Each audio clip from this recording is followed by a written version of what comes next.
Welcome back. I'm Amanda with Healthy House on the Block, and I'm here with our weekly video and tips on creating an indoor space that truly supports your health and your wellness. This week we are going to cover the topic of old houses. So I'm a home inspector and I've seen lots of old houses. There are plenty of good things, but plenty of things that we really need to be aware of when we're house hunting and looking for the perfect home. Sometimes I have buyers who love old homes, and sometimes they just kind of fall into it because they like the neighborhood or the area. But there are really important things I want to cover and I want to talk to you about health-wise when it comes to an old home. So as with any home that you are looking to purchase, there are going to be positives and negatives, and the same is true when you're looking at an older home.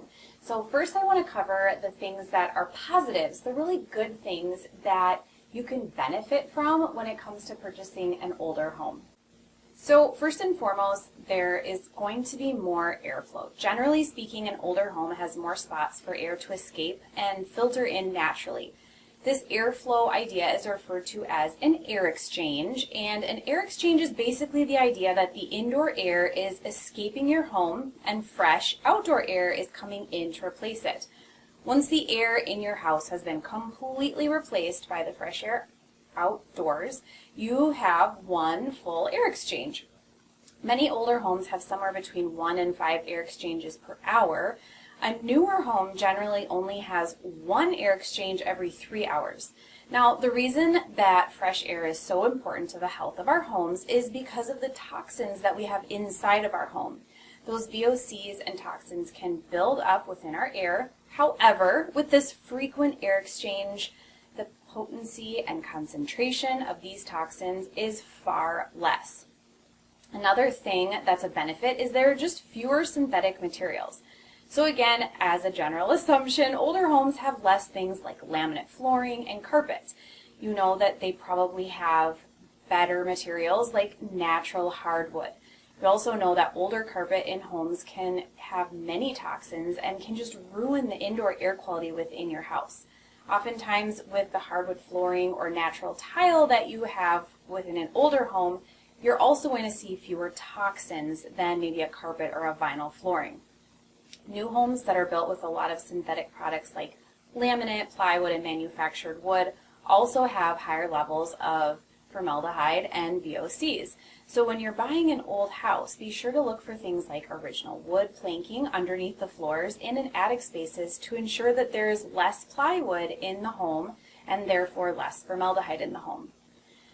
You'll also benefit from higher quality finishes. So typically in older homes, all natural wood is used rather than medium density fiberboard or vinyl or composites containing plastic and toxins. Wood is often the best material when it comes to avoiding toxins. However, you still have to be wary of the stain and clear coat that are applied to the wood, but this can actually just be changed without removing the wood itself. Natural ceramic tile is also another lower toxin finish that is in older homes. It's much better than having vinyl or synthetic linoleum, which sometimes have been updated in these older homes. So finding a home with solid wood cabinets, doors, flooring, and trim can also be a great way to ensure that little adhesive or cheap additives or other chemicals are being used. And then finally, you're reusing instead of building new. So while this doesn't necessarily play into the health of your home, when you are buying an old house, you are essentially reusing what's there instead of building something new and creating additional waste in our community and our environment. One of the principles behind creating a healthy house is actually using fewer brand new items and creating an indoor space that is healthy using natural items that are already in the world. This is the exact principle that comes into play when you're buying an older house. So just like there are going to be positives and benefits in an older home, there are also things that you really need to be careful of and things that you need to watch for to prevent moving into an unhealthy space. So first and foremost, asbestos can be present in older homes. This is a cancer-causing material and it can be present in many different areas of an old home. Asbestos exposure has been linked to lung cancer and abdominal cancer, as well as mesothelioma. Asbestos becomes airborne as tiny particles and dust are often inhaled into the lungs from construction work or disturbing it. This is why oftentimes, if asbestos is not disturbed, it poses less of a risk to humans. But that being said, we have many habits in our lives that may be disturbing asbestos on a regular basis. Asbestos can be present in the attic insulation, in flooring, so you'd want to check for a 9x9 vinyl floor in older homes. This likely contains asbestos.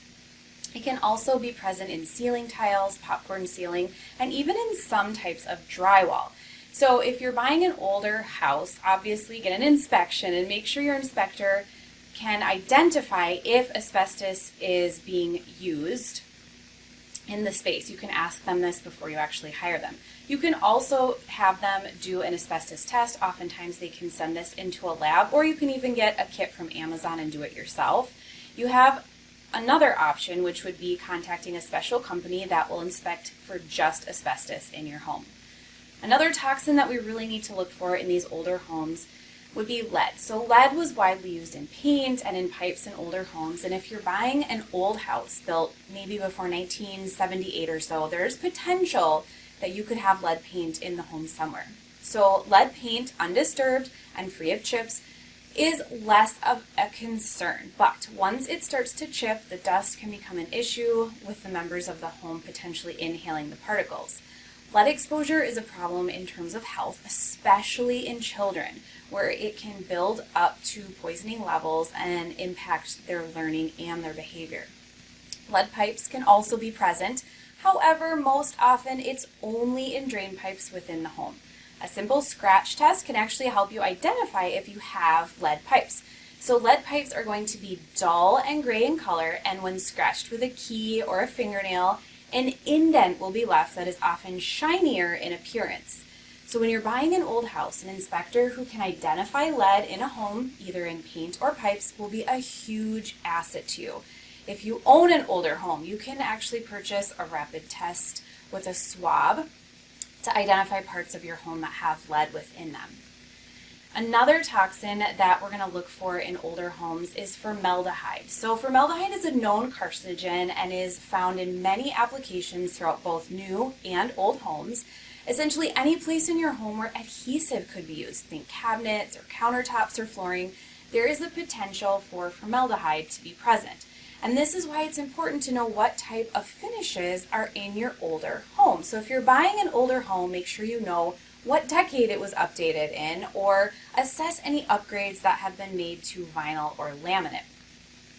Formaldehyde never stops off-gassing, especially in older materials where the concentrations are higher. Formaldehyde actually affects the respiratory system, and it can increase problems with asthma. It has also been linked to various kinds of cancer in really high concentrations. You could try getting an indoor air quality monitor as an addition to your home when you're trying to assess the VOCs and the formaldehyde present. And this is a great tool to have as time goes on.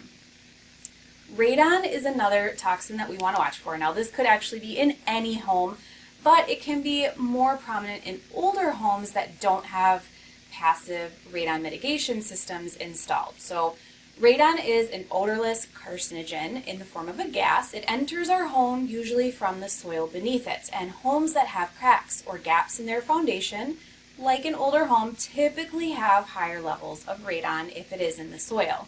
So radon is actually everywhere outside. However, when it enters our home, it becomes highly concentrated in the lower levels of the home.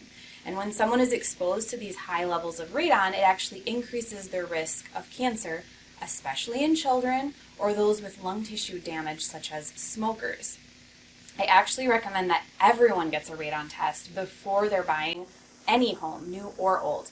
And if you've already purchased your home, getting either a one-time test or a continuous radon monitor is a great idea to make sure that you don't have elevated levels in your space.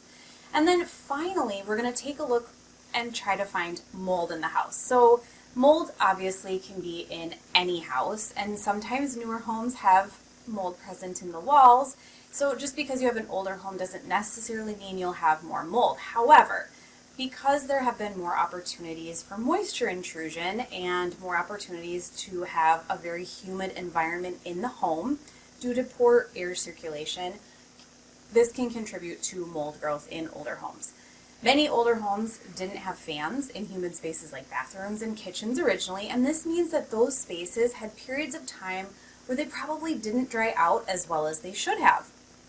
Basements in older homes can also have really high levels of humidity just due to the type of foundation block or stone even that was used and the lack of drainage around the home. So check for high levels of moisture and do a visual inspection for mold when you're buying an older house to make sure that you are avoiding potentially big problems.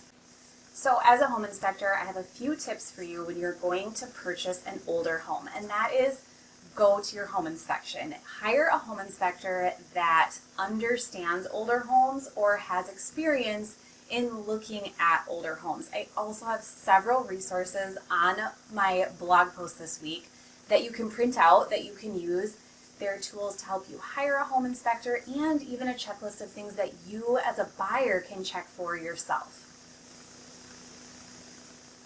Thank you so much for joining me today. I hope that you can take one thing away from this week's video and blog post and apply it to your own life or apply it to your own home, whether your home is old or new. There's some really great tips in there. I would love it if you would follow along with me and subscribe to my channel. I'm here every single week with new tips and ideas on how to create a truly healthy space for your health and your wellness.